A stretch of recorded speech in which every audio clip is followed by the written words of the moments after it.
Vous savez, dans le passé, les intentions étaient cachées. On ne disait pas ouvertement ce qu'on cherchait en Afrique, pour de vrai. C'était généralement dissimulé dans l'évangélisation, dissimulé dans les aides, les ONG. Aujourd'hui, c'est beaucoup plus clair. On est en train de parler de l'Afrique comme si on parlait d'un éléphant mort, où chacun doit venir couper son morceau. Incroyable.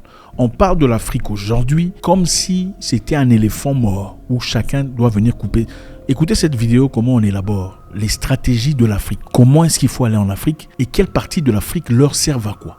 On est en train de parler de l'Afrique devant les Africains, pendant que l'Afrique est encore vivante. On dit, nous, on va couper cette partie. Cette partie nous est importante. Pour garder notre influence, on doit faire ça. On doit manger l'autre partie. Suivez. Incroyable.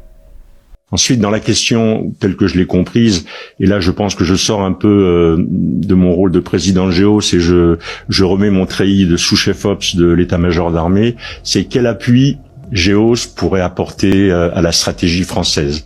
D'abord, je pense qu'il faut essayer de caractériser, de façon évidemment, ça sera caricatural, mais les Afriques, parce qu'il n'y a pas qu'une Afrique.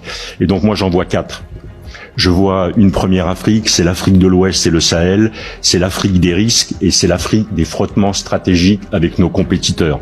C'est celle dont la France est en train d'être expulsée. Il y a une deuxième Afrique, je ne veux pas dire que c'est l'Afrique centrale, c'est l'Afrique du centre et c'est celle qui est l'Afrique de la francophonie et des ressources stratégiques. On vient de découvrir des gisements incroyables en terres rares et en minéraux rares au Zimbabwe. Et les Chinois y sont déjà, les Russes y avancent. Je ne pense pas que des sociétés françaises aient déjà examiné leur engagement au Zimbabwe. Il y a ensuite une troisième Afrique qui est l'Afrique australe. Je pense que c'est l'Afrique du business. Et parmi les plus grosses économies, il y a évidemment l'Afrique du Sud, donc c'est plutôt ce domaine-là qu'il faut privilégier. Et puis enfin, il y a l'Afrique de l'Est. Et pour moi, l'Afrique de l'Est, c'est l'Afrique des flux commerciaux entre le canal du Mozambique, entre la mer Rouge, entre ces lignes-là. Et c'est ça qui sont les priorités. Sur l'Afrique de l'Ouest, et je vais me concentrer là-dessus, puisque j'ai pas tellement de légitimité pour les autres Afriques. Pour l'Afrique de l'Ouest, je pense que d'un point de vue macro, la problématique est très différente d'une problématique qui serait simplement sécuritaire ou économique. Ce qui est en train de se jouer en Afrique de l'Ouest, c'est toute une zone d'Afrique qui est en train de basculer et qui pourrait devenir le levier de nos compétiteurs, et notamment de la Russie, pour imposer un modèle de société qui n'est pas le nôtre. C'est ça qui se passe. C'est pas uniquement la sécurité. Et on voit cette espèce de traînée de poudre. On voit maintenant les Russes qui sont arrivés au Tchad, qui sont au Burkina, qui sont au Niger, qui sont peut-être bientôt au Sénégal. On sait qu'ils avaient manifesté leur intention de prolonger vers la Côte d'Ivoire. C'est pour moi un peu ça l'enjeu. Du coup, si notre pays a l'intention de continuer à peser ou de conserver une forme d'influence dans cette zone-là, il est clair que ça n'apparaîtra pas dans les champs physiques. Je pense que l'option militaire, ou la présence militaire, ou la visibilité militaire ne sera plus un critère pour développer cette influence. Je pense qu'elle reposera sur les champs immatériels. C'est dans ce domaine-là qu'il faut investir. Et globalement, en le résumant, il faut passer d'une stratégie démonstrative et bruyante à une stratégie discrète et une stratégie d'accès. C'est à mon avis ça l'enjeu. Et tous les acteurs que vous avez réunis ici, mais bien d'autres, devraient participer à cette stratégie si jamais c'est bien notre stratégie. Pour mettre ça en œuvre, ça suppose 3 ou 4 conditions. D'abord, c'est que l'État bénéficie d'un réseau d'entreprises de confiance. Et là, il faut déterminer ça. Quels sont les critères? Comment on les détermine? Comment on le valide? Est-ce qu'il faut le légaliser? Est-ce que c'est simplement de l'interpersonnel? Mais en tout cas, il y a un sujet là. La deuxième, c'est que l'État ait la capacité et les mains qui soient un peu plus ouvertes sur les capacités d'externalisation, de transfert d'un certain nombre d'actions régaliennes. Il faut trouver la bonne ligne de séparation des eaux vers des entreprises privées. Je sais que c'est déjà le cas, notamment pour DCI et Expertise France, mais il faut revoir ça dans son ensemble. La troisième chose, elle a été dite, c'est que finalement, il faut sortir de la logique d'offre pour être dans une logique de réponse à la demande. Et dans ce domaine-là, il faut aussi être capable de susciter la demande.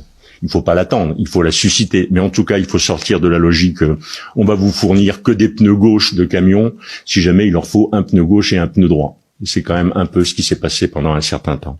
Et puis enfin, et c'est aussi une des conclusions qui a été évoquée, il nous faut avoir une structure qui soit une structure capable d'intégrer de nombreuses capacités. Je pense que un des sujets de l'influence, un des sujets des capacités à développer, c'est pas tant les métiers. On a des gens qui sont très bons dans les métiers. C'est la capacité à coordonner tout ça. La solution à l'influence, la solution aux crises, elle est pas tant dans le matériel, elle est pas tant dans l'expertise, elle est dans la capacité à coordonner. C'est ça qui détermine l'efficacité. Et c'est là qu'on doit aller. Un dernier mot encore pour dire qu'est-ce qu'on pourrait faire ou comment on pourrait essayer d'expérimenter ça. Je me suis posé la question quand j'ai lu la volonté ou la décision politique de réduire profondément nos effectifs prépositionnés outre-mer. Je me suis dit qu'est-ce qu'on pourrait faire pour illustrer ce que je viens de dire. Eh bien voilà ce que l'on pourrait faire. On pourrait se faire demander, évidemment c'est pas une offre, mais on pourrait se faire demander que l'ensemble Port-Bouët, Port, aéroport d'Abidjan et Lomo Nord soient transformés en camps multinationaux de mise en condition opérationnelle des contingents qui vont participer à des opérations, que ce soit des contingents africains ou que ce soit des contingents européens. Voilà ce qu'on pourrait faire. Et dans ce domaine-là, comment on fait pour baisser la visibilité d'un projet comme ça? C'est extrêmement simple. GEOS l'a fait en Afghanistan, GEOS l'a fait au Mali pour assurer le fonctionnement et la vie d'un camp.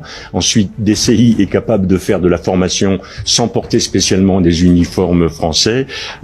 Expertise France est capable de faire le reste. Et là, on a un projet, dès lors que les Africains nous le demanderaient, qui serait d'abord intégré avec tout ce qu'on est capable de faire sur les mines, sur la formation médicale, sur la formation militaire, sur la livraison de matériel. On peut aller plus loin, on devrait aller plus loin.